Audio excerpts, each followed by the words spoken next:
La Branca. Rio Ave vence no fecho da jornada 13. Bruno Lage inspira-se em Rogério Pipi para pedir mais empenho num Benfica de dimensão Champions. E ainda Jorge Jesus entra para a história do Brasileirão. Marcou o penalti que deu a vitória do Rio Ave por 1-0 diante do Gil Vicente e acabou expulso Mehdi Taremi. O iraniano esteve no melhor e no pior no encontro que encerrou a jornada 13 da Primeira Liga esta noite em Vila do Conde. Golos somente na segunda parte, com esse castigo máximo convertido por Taremi. O avançado acabaria expulso pelo árbitro Manuel Oliveira já perto do minuto 90 com vermelho direto, tudo por protestos por alegado novo penalti. O Rio Ave de Carlos Carvalhal sobe ao 6º lugar, 18 pontos, igualdade pontual com Braga, Tondela e Boa Vista. O Gil Vicente baixa para 9º, sendo ultrapassado precisamente pelo Rio Ave. A equipa de Vítor Oliveira é 10ª na tabela, soma 16 pontos. Rogério Pipi, que foi hoje a enterrar, serviu de base esta segunda-feira para um apelo reforçado de Bruno Lage à ambição europeia do atual Benfica. Na véspera de mais uma saída precoce da Liga dos Campeões, o técnico dos encarnados recorreu à figura daquele que é considerado como o primeiro grande herói do Benfica antes do surgimento de Eusébio, para deixar uma mensagem bem vincada aos seus jogadores. O Benfica foi grande e tem que voltar a ser grande em termos internacionais, e o nome do Benfica refere-se exatamente a pessoas e jogadores que fizeram essa história. Por isso, os jogadores que cá entram têm que conhecer o passado, têm que perceber aquilo que é a grandeza do Benfica e trabalhar arduamente para voltar a ser. É isso, qualquer indivíduo, independentemente seja jogador, treinador, diretor, tem que pensar nisso. É nisso que temos de estar focados e orientados, porque a qualidade está lá, a determinação está lá, mas temos que olhar para este tipo de situações para dar realmente o espaço em frente que temos que dar. Para já, o único passo em frente que o Benfica pode dar na época UEFA é a repescagem para a Liga Europa. Amanhã só a vitória interessa na recepção ao Zenit para a última jornada da fase de grupos da Liga dos Campeões. A equipa encarnada não tem possibilidades de matemáticas de seguir em frente na Champions, mas continua na corrida pela Liga Europa. Uma vitória por 2-0 ou por 3 golos de diferença sobre o Zenit dá repescagem automática para a Liga Europa. Se o Lyon perder em casa com o Leipzig, o Benfica passa para a Liga Europa vencendo o Zenit por qualquer resultado. Bruno Lage começou por abordar esse jogo com os russos na Luz, sob o signo da paciência. Não vamos seguramente marcar 2 golos de uma só vez, temos que marcar um gol de cada vez, por isso, quando tivermos a bola, temos de ser agressivos com a bola, saber procurar os espaços que o adversário nos oferece e depois, quando o adversário ter a bola, ter uma atitude determinada, pressionante, para ter a bola o mais tempo possível. Sabendo que, tendo a bola o mais tempo possível, podemos criar mais oportunidades de gol e a marcar mais gols. Essa é a nossa intenção para cada jogo. Por isso, independentemente do adversário e da competição, a nossa forma de olhar para o jogo tem que ser sempre a mesma. Primeiro a serenidade, agora a analogia comum. A pressa é inimiga da perfeição. A equipa tem que estar preparada para tudo. Quando eu digo pressa, vamos jogar com uma equipa que é sólida a defender. Se nós sentirmos que, quando estamos a entrar no meio campo ofensivo do adversário e estivermos fechados em determinado corredor, nós não nos vamos bater contra o muro, nós temos que ter essa capacidade de atrair e criar os espaços para depois chegar às zonas de finalização. A pressa é essa, é a equipa não procurar espaços, saber criar esses espaços e não se desequilibrar. E por falar em precipitação, continua na ribalta o nome de Carlos Vinícius, o avançado mais prolífico da época encarnada até agora, por oposição a Seferovic ou Raul de Tomás. Bruno Lage tomou o seu tempo quando questionado sobre a explosão recente do brasileiro e até revelou em tom jocoso o conselho primordial que dá aos avançados do plantel. Ora, ouça. A primeira coisa que digo aos pontas de lança é para começarem a ver o canal Panda. É um meio caminho andado, para eles estarem sempre tranquilos. Eu não fui jogador e às vezes vejo ex-jogadores a falarem dos jogadores e esquecem-se daquilo que foram enquanto jogadores e aquilo que é viver o dia-a-dia de jogador e cobra-se muito aonde? Nos avançados. A vida do ponta de lança é isto. É passar muito tempo isolado e de repente com um toque ele faz com que uma jogada normal se transforme numa bonita jogada. Quando está num momento menos bom, é nunca se esquecer daquilo que é o trabalho coletivo para a equipa, que o gol é sempre uma consequência não apenas do trabalho dele, mas apenas do trabalho da equipa. E na Liga dos Campeões é a equipa em alta rotação que tem feito adeptos e analistas torcer o nariz. Bruno Lage voltou a ser confrontado com as opções que tomou na Champions, longe de um denominado 11 tipo, e perante uma questão, devolveu a bola para o outro meio-campo. Qual é o 11 base?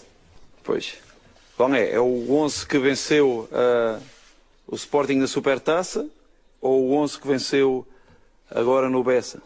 É que se nós olharmos para um 11 e para o outro, passado 3 meses, faltam 5 jogadores, por várias razões. Aquilo que é mais importante é vocês também perceberem que do nosso lado, tudo fazemos para que a cada momento tomar as melhores decisões. E a jogar 3 em 3 dias, eu sinto que as melhores decisões foram tomadas. Bruno Lage de consciência tranquila. Já Pizzi, um dos capitães da equipa, acompanhou Bruno Lage na sala de imprensa da Luz. Fica a garantia do melhor marcador da equipa em todas as competições. O objetivo de alcançar o mal menor, a Liga Europa, está no foco dos jogadores. A Liga dos Campeões é a maior competição europeia a nível de clubes. Toda a gente sabe disso. No entanto, como já disse, não conseguimos a qualificação à próxima fase e agora o nosso foco tem que ser ganhar o jogo da manhã, entrar focados, entrar determinados, com muita vontade de vencer e atingir o próximo passo, que é a passagem à Liga Europa, e certamente se conseguirmos chegar lá, vamos fazer tudo para fazer uma grande campanha como acabamos por fazer no ano passado. Convidado a encontrar razões para mais uma temporada de Champions sem sucesso, Pizzi foi direto ao assunto. Eu acho que o que falta e o que nos faltou é um bocado, se calhar, em termos de mentalidade. Eu acho que na Liga dos Campeões nós temos que nos soltar ainda mais, que demonstrar ainda mais a nossa qualidade. Eu acho que o que nos faltou é um bocado isso, essa mentalidade ainda mais competitiva, ainda mais positiva para conquistarmos vitórias. Infelizmente este ano voltou a acontecer o mesmo, de não conseguirmos passar à próxima fase, um bocado também por uns momentos em que tivemos não muita sorte, como por exemplo o jogo em Leipzig, que eu acho que fizemos um jogo muito bom, tirando os minutos finais. E eu acho que é isso que acaba por nos faltar e nos ter faltado ultimamente. Pizzi e Bruno Lage, ao final da tarde, em conferência de imprensa, o técnico dos encarnados está privado por lesão do contributo de André Almeida, Rafa Silva, Sevilar e também David Tavares. O Benfica Zenit arranca às 8 da noite de amanhã, Estádio da Luz, árbitro espanhol Mateu Laos, relato na Antena da Renascença e acompanhamento em rr.sapo.pt. Do Benfica para o Sporting, nova semana do julgamento do ataque à Academia de Alcochete no Tribunal de Monsanto. Chegou a vez de os jogadores terem depoimentos por videoconferência sob o argumento de danos psicológicos. De manhã foi ouvido o guarda-redes Luís Maximiano, que relatou o terror vivido na academia na tarde de 15 de maio de 2018. O guarda-redes explicou que viu vários dos companheiros de equipa serem agredidos, como Rui Patrício, William Carvalho, Rodrigo Batalha, Freddy Montero, Misic e Marcos Acunha. À tarde foi a vez dos depoimentos de Wendel e Mathieu. Sessão de hoje em Monsanto, acompanhada pelo João Paulo Ribeiro. Na mesma linha de Maximiano, Wendel e Mathieu relataram o sucedido na academia a 15 de maio de 2018.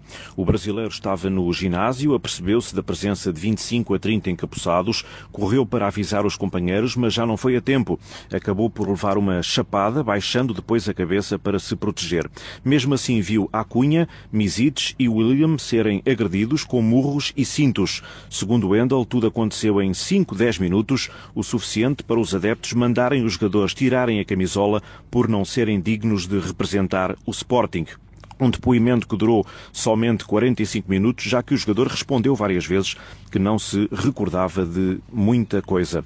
Mathieu, por seu lado, não foi agredido. Na sua opinião, os agressores tinham alvos específicos e esses seriam Rui Patrício, William Carvalho, Acunha e Batalha. Acunha foi agredido no rosto, outros também foram molestados fisicamente, enquanto que 3 dos agressores bloqueavam a saída do balneário. Ainda segundo o francês, alguns dos adeptos tentaram acalmar os mais exaltados, mas depressa se percebeu que a situação estava fora de controle. Sobre a reunião da véspera com Bruno de Carvalho, referiu que o presidente parecia tranquilo, mas que já o tinha visto discutir várias vezes com Rui Patrício e William Carvalho. Esta terça-feira serão ouvidos os jogadores Bruno Fernandes e Ristovski e ainda o secretário técnico Vasco Fernandes. Ainda no Sporting, Luís Neto pode ficar de fora da equipa por um período a rondar os 2 meses. O jogador está internado depois da fratura na grelha costal com pneumotórax associado, que sofreu no jogo com o Moreirense. A situação clínica do central é estável, informou já o clube de Alvalade. Henrique Jones, antigo médico da Seleção Portuguesa de Futebol, explica em bola branca os contornos da lesão de Luís Neto e os tempos de recuperação. Trata-se de um pneumotórax traumático, ou seja, em que uma fratura de costelas perfura o pulmão e faz como se fosse um esvaziamento do pulmão. Obviamente tem que ser intervencionado no sentido de se pôr uma sonda e expandir o pulmão e aguardar a cicatrização da pleura e desse próprio pulmão. E por isso vai levar algum tempo até que essa cicatrização se efetue e, portanto, a ventilação, ou seja, a normalização da respiração se instala. E, portanto, neste momento, apesar de ser um ato cirúrgico relativamente simples, requer pouco internamento, quer dizer, muitas vezes 1, 2, 3 dias de internamento no máximo, e a recuperação é em função da reabilitação pulmonar que o atleta vai ter. Pode ir de 4, 6 a 8 semanas em termos de normalização do problema e reintegração gradual no treino e a posteriori na competição. Sporting que regressou esta segunda-feira aos treinos depois do triunfo por 1-0 frente ao Moreirense em Alvalade, dando início à preparação para o jogo de quinta-feira com o Lask Linz na Áustria para a sexta e última jornada da fase de grupos da Liga Europa. Os Leões estão apurados para os 16avos de final. Jovane Cabral realizou trabalho de ginásio na parte inicial da sessão, tendo depois integrado o treino sob vigilância médica. No Porto, lambem-se as feridas do empate deixado no Estádio Nacional diante do Belenenses e foi um Dragão que criou poucas oportunidades de golo no Jamor. A leitura é feita em bola branca por Paulo Teixeira, membro suplente do Conselho Superior do Futebol Clube do Porto. Paulo Teixeira considera que o Belenenses cortou em demasia o ritmo à equipa de Sérgio Conceição e, à boleia das críticas azuis e brancas, a arbitragem conclui igualmente que os erros do apito explicam parte do empate da noite de domingo. Há sempre lances que decidem, por vezes, o resultado de uma partida e é evidente que a acontecer esse penalti, a acontecer o golo, é o se. Agora, o jogo faz-se em 90 minutos e, efetivamente, não foi um jogo onde o Futebol Porto tivesse muitas oportunidades de golo.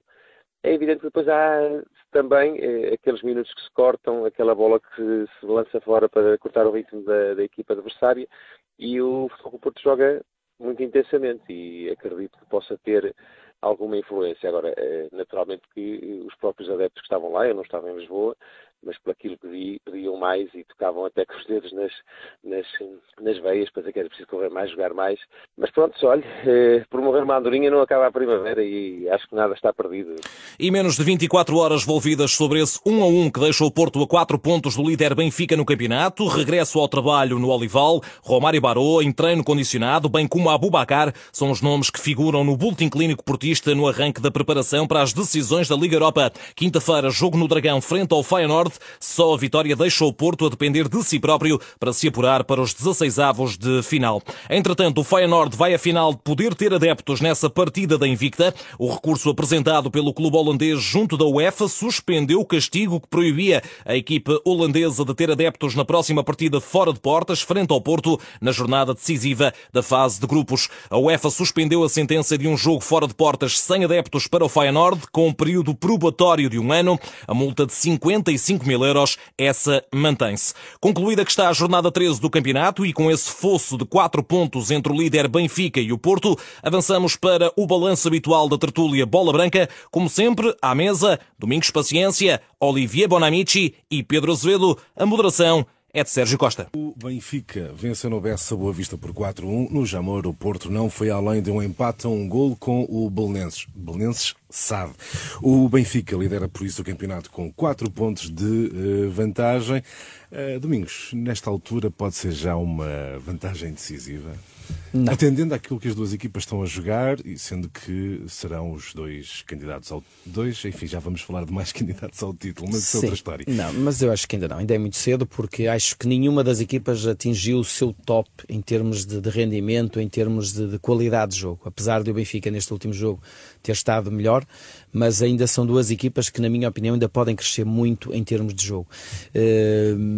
Ainda falta muito campeonato. Acho que 13 jornadas, ainda faltam, salvo erro, 21, são 60 e tal pontos, portanto acho que há muito campeonato pela frente. Acredito que noutra fase, lá para fevereiro, março, uma distância assim até possa ser decisiva. Agora, neste momento, ainda é muito cedo. Ainda é cedo, Pedro, é cedo para avaliar se 4 pontos se poderão ser decisivos. É que o Benfica não perde pontos em lado nenhum, só perdeu, curiosamente, em casa com o Porto. É num campeonato em que o Porto perdeu em Barcelos. Perdeu 4 pontos com Marítimo e agora com o Belenenses. Um campeonato em que o Benfica perde em casa com o Porto. Um campeonato em que Benfica e Porto ainda não jogaram com o Sporting. Eu acho que o Sporting, e tenho dito isto desde o início da época, não é candidato, mas vai certamente interferir nas contas das candidaturas ao título. Nenhuma destas equipas jogou ainda com o Sporting, nem o Benfica, nem o Porto. Portanto, estamos a falar em 63 pontos em discussão até ao fim do campeonato. Ainda nem chegamos ao Natal. É verdade. Ainda há muito campeonato pela frente. Os momentos de decisão virão mais lá para a frente. Concordas, Olivier? Ainda é muito cedo, apesar de o Benfica parecer não perder pontos em nenhum campo de futebol em Portugal, a não ser quando joga com o Porto, pelo menos é o que se vê neste campeonato. Sim, é super cedo. 4 pontos são apenas uma vitória e um empate. Portanto, nada está feito. Aliás, no ano passado, é preciso não ter a memória curta, porque no ano passado o Porto tinha 8 pontos. Exatamente. E nós aqui dizíamos que o Porto estava bem encaminhado até para ganhar o título e vimos o que aconteceu. Portanto, tudo é possível. Agora, a dinâmica, neste momento, está claramente do lado do Benfica. Para mim, isto é óbvio. E, aliás, olhando para a equipa do Benfica, que isto é notável, isto é uma semelhança em relação ao ano passado, é que o Bruno Lage soube muito bem depois, quando ele chegou a mexer na equipa, e quando vemos a equipa que jogou este fim de semana com Boa Vista, e comparando com a primeira equipe do Benfica na primeira jornada do campeonato, os 5 da defesa iguais, mas do meio campo para a frente, apenas um jogou os 2 jogos, que foi Pizzi. Já agora, já que estamos a falar da linha avançada do Benfica, há um jogador em destaque, Domingos, e é um avançado, Vinícius. Pode ser um dos grandes nomes do campeonato? Sim, pelo aquilo que tem feito e da forma como está em jogo neste momento, acho que pode ser um sério candidato até ganhar o melhor marcador do Campeonato Nacional, se continuar assim. Foi um jogador que custou a afirmar, não só por ter chegado tarde, mas também por ter à frente dele um investimento muito grande por parte do Benfica com o Raul de Tomás, e portanto se calhar a aposta inicial do Bruno Lage foi muito no Raul de Tomás, e o Vinícius teve algumas dificuldades, mas a verdade é que este Vinícius é diferente dos outros, é mais fixo, mais ponta de lança, mais finalizador, não sai tanto da zona de finalização, e a verdade é que tem sido eficaz, porque com a ajuda do Pizzi, que tem feito realmente uma boa dupla, estamos a ver um Vinícius diferente, um ponta de lança finalizador. E daí garantir lugar na equipa titular. Pedro, RDT, disseste tantas vezes, não te convence. E Vinícius? Vinícius convence. Eu vou aqui repetir uma frase que utilizei quando relatei na última sexta-feira o Boa Vista Benfica. Vinícius é o melhor ponta de lança do Benfica.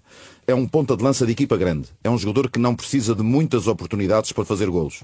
Já fez 13 golos em 18 jogos. Muitos desses jogos como suplente utilizado. É alto, é possante, tem um pé esquerdo poderoso. E o que me surpreende é como é que um jogador desta qualidade esteve há 2 épocas no Real Massamá. Nenhum clube português o viu, pelos vistos. Foi o Nápoles que o contratou por 4 milhões e pouco tempo depois vendeu por 17. Grande negócio para o Nápoles, mas também grande negócio para o Benfica, porque este jogador vai dar muito que falar. Olivia, como é que vês este negócio do Benfica? Vinícius pode ser um grande nome do campeonato? Sim, e é, para já, um grande nome do campeonato. É preciso não entrar na tal palavra do histerismo, não é? Sim. Porque ainda é muito campeonato para fora. Mas o que é notável é que eu conheci muito bem o Vinícius antes do Benfica, não por ter jogado apenas no campeonato português, mas por ter jogado no Mónaco. Passou completamente ao lado da sua passagem em França, e é notável é sempre notável apostar num jogador. É verdade, ele tinha concorrência na altura de Falcão, de Rony Lopes e de Gelson, por exemplo, mas mesmo assim é notável pagar tanto dinheiro para um jogador que passou completamente despercebido. E admito que ele está a me surpreender. Eu sabia que ele é um bom jogador, não é? pelo que tinha mostrado já em Portugal, mas até este ponto, confesso que fico surpreendido. Entretanto, Sérgio Conceição, enfim, já estalou o verniz, diz que o título vai ser disputado a 3. Nós falávamos aqui há pouco de Porto e Benfica, mas afinal, Sérgio Conceição diz que o título vai ser disputado a 3. Benfica, Porto e equipas de arbitragem.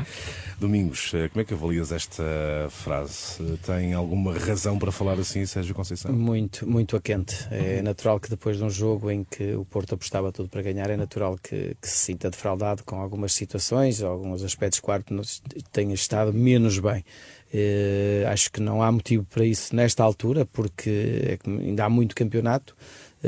Agora, digo que se calhar daqui por uns tempos ou numa fase muito mais crucial do campeonato, as arbitragens podem ser importantes, porque podem decidir títulos, e espero que não hajam erros nesses momentos decisivos do campeonato para que seja um campeonato todo ele de uma forma muito mais honesta. Aqui em causa está o lance do gol do Belenenses, com uma bola na mão, ou mão na bola, há sempre esse critério, um eventual penalti sobre o Marega, e ainda também, eventualmente estarão a falar os responsáveis do Porto, o segundo gol do Benfica no Bessa, peço desculpa, com a alegada falta de Servi sobre o defesa do Boa Vista. Olhando para isto... Eu acho que dá para ter as decisões, ou melhor, as decisões que os árbitros tomaram, eu acho que, na minha opinião, também estarão corretas. É o momento, ninguém diria que uma mão no meio-campo pudesse dar um golo na baliza do Porto depois da bola ter andado ali durante minuto e meio, não sei se é minuto e meio, se é menos, sim, mas andou a bola durante muito tempo a circular até chegar à área do Porto e depois vai dar golo. Portanto, eu acho que o VAR voltar atrás era voltar muito ao passado, digo eu. Da mesma forma que o lance do Servi no Bessa, na minha opinião, há uma antecipação. Quando o jogador do Boa Vista vai para chutar, o Servi tem o pé na frente e, portanto, ele chuta no pé do Servi e a bola entra. Agora, a dúvida que eu tenho nesse lance é se o Servi toca no pé de apoio do jogador do Boa Vista. Portanto, não é um lance fácil de vermos, mesmo para quem está em casa não é fácil de ver esse lance. Portanto, são dois lances que acabam por dar golos, mas a verdade é que eu acho que tem que haver aqui algum bom senso mesmo nas análises que os árbitros fazem. Pedro, falta o bom senso a Sérgio Conceição perante estes lances da última jornada? Exagerou nestas declarações, Sérgio Conceição. Esperava ouvir o treinador do Porto falar de outros aspectos do jogo. Eu tenho uma opinião um pouco diferente de Domingos. Eu acho que o segundo gol do Benfica no Bessa é falta, mas também acho que o Benfica ganharia sempre esse jogo, porque foi muito melhor, fez uma ótima exibição e acho que o Bruno Lage encontrou finalmente a matriz deste Benfica. Há sempre aquela ideia de que um gol naquela altura muda a dinâmica do jogo. Sim, mas acaba por ser um 4-1 e o Benfica foi muito superior. O Benfica de facto, fez uma ótima exibição. Para mim, a melhor exibição do Benfica. Já em relação ao Porto, acho que o Porto não terá grandes razões de queixa desta arbitragem no estádio do Jamor. Esperava que Sérgio Conceição mudasse a equipa quando precisava de correr pelo resultado de outra forma, que utilizasse aqui a fórmula utilizada em Berna, frente ao Young Boys, passando Otávio para uma zona nuclear, Luís Dias que não jogou, nem saiu do banco. De facto é difícil de compreender um jogador deste gabarito não sair do banco num jogo que poderia ser importante a sua utilização, porque é um jogador de corredor, um jogador que provoca desequilíbrios, que cria oportunidades de golo, e o Porto cria poucas oportunidades de golo. Parece uma equipa demasiado dependente das bolas paradas. E este, para mim, foi o defeito dos portistas neste jogo com o Belenenses. Olivier, como é que viste as declarações de Sérgio Conceição depois do empate do Porto no Jamor? O Porto empatou por causa da arbitragem? Não, eu acho que não. O Domingos disse muito bem, Sérgio Conceição reagiu muito a quente. O problema é que o Sérgio Conceição reage muitas vezes muito a quente. E já é um hábito, ou seja, já é quase frieza neste caso. E confesso que coloca também muita pressão. Já demasiado problema com a arbitragem em Portugal. Ao falar disto, coloca ainda mais pressão sobre a arbitragem. E eu acho que há discussões, há alguns lances que são discutíveis, tanto no jogo do Porto como no jogo do Benfica, mas quando não há assim tão decisões escandalosas, também não podemos carregar non-stop nas arbitragens. Isto, na minha opinião, é pena, porque há outros debates mais interessantes, falar do futebol. O Pedro falava há pouco da não utilização do Luís Dias, Exatamente. Mas também houve a ineficácia dos avançados.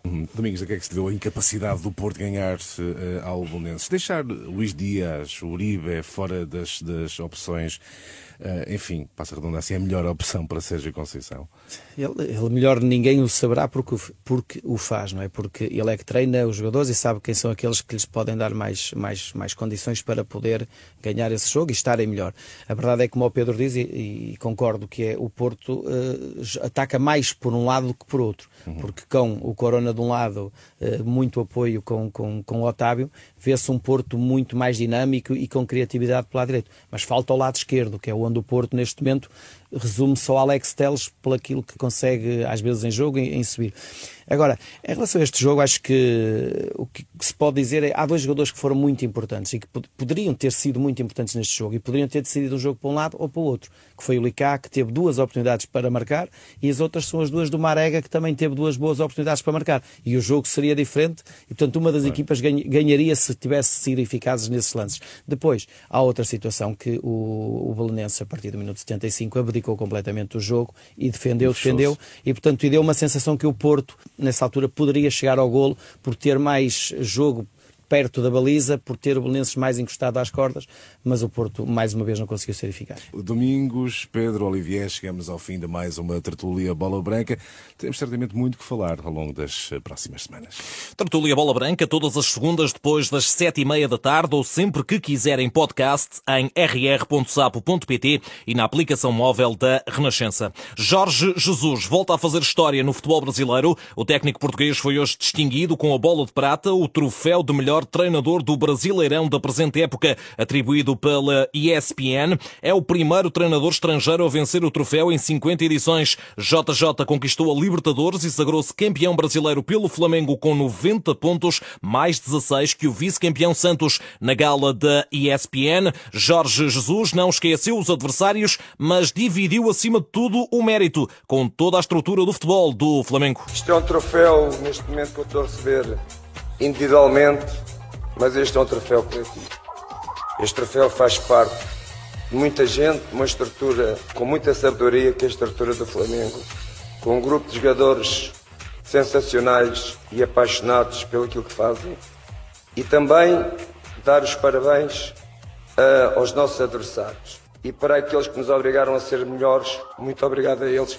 E um grande beijo para os meus jogadores. Lá por fora, futebol internacional desta noite, fecho da jornada 16 da Premier League, com derby da capital, derby de Londres, West Ham 1, Arsenal 3. Os Gunners deram a volta depois de terem chegado ao intervalo a perder por 1-0. Arsenal 9, a 2 pontos dos lugares europeus. West Ham 16º, perigosamente perto da zona de despromoção. A Agência Mundial Antidoping proibiu hoje a participação da Rússia por 4 anos nos maiores eventos desportivos. A decisão foi tomada depois do escândalo de doping que assolou o desporto russo nos últimos anos. A proibição não implica, contudo, o afastamento da Rússia do Europeu de Futebol de 2020, uma vez que a UEFA não é considerada uma organização de grandes eventos no que diz respeito a decisões sobre violações antidoping. Para o presidente do Comitê Olímpico de Portugal, José Manuel Constantino, a sanção aplicada à Rússia não enobrece a imagem do desporto, mas beneficia a verdade desportiva. Beneficia. Sempre que há atletas que estão em situação irregular e são proibidos de participar, naturalmente que isso beneficia o espírito olímpico.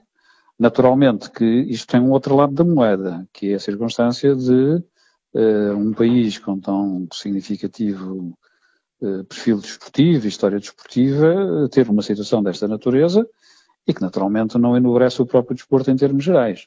E, portanto, há aqui, eu sou cometido de sentimentos contraditórios. Por um lado, satisfeito pela circunstância da Autoridade Mundial Antidopagem ter recomendado ao Comitê Olímpico Internacional a não participação na Rússia por situações ilícitas de muitos dos seus atletas, mas, por outro, não deixo de reconhecer que isto não enobrece nem valoriza o desporto em termos gerais, naturalmente. A sanção prevê, todavia, a possibilidade dos atletas russos competirem sob bandeira neutra. E a fechar, boas notícias para os clubes dos campeonatos profissionais. A Federação Portuguesa de Futebol vai distribuir 4.300.000 euros pelos clubes da primeira e segunda ligas que não participaram nas provas europeias a partir da fase de grupos da época passada. No total, cada clube recebe pouco mais de 150.000 euros destinados exclusivamente relativamente a investimentos no futebol de formação. As verbas são provenientes do Fundo de Solidariedade da UEFA, mecanismo que visa compensar os clubes que não participam nas duas competições europeias, a Liga dos Campeões e também a Liga Europa. A Federação vai distribuir então esses 4.300.000 euros. Está tudo